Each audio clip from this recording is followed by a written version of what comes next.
మాట ఒకటి ఉందండి, నేను నమ్మిన వాని నేను ఎరుగుతున్నా, మీరు ఎరుగుదురా? Do you believe? మీరు నమ్మిన వాని మీరు ఎరుగుతారు. Do you know whom you trust in? Do you know whom you believe in? అయితే ఆయన అంటున్నాడు మాట ఏంటిదంటే, నువ్వు నన్ను నమ్ముతున్నావు కదా, నేను నిన్ను సిగ్గుపరచను, నేను నిన్ను సిగ్గుపరచను. నీ తలనెత్తే రోజులు రాబోతున్నాయండి. దేవుడు బూడిదకి ప్రతిగా పూదండనిచ్చే దేవుడు అండి, దుఃఖానికి ప్రతిగా నాట్యం ఇచ్చే దేవుడు.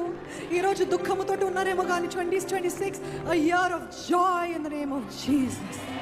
అందుకనే శబ్దమా, మహోన్నతుడా, అద్భుతాలు చేయువాడా, నీ వంటి వారు ఎవరు?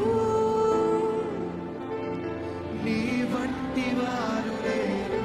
మహోన్నతుడా, అద్భుతాలు చేయువాడా, నీ వంటి వారు ఎవరు? నీ వంటి వారు లేరు. మహోన్నతుడా, అద్భుతాలు చేయువాడా, నీ వంటి వారు ఎవరు? నీ వంటి వారు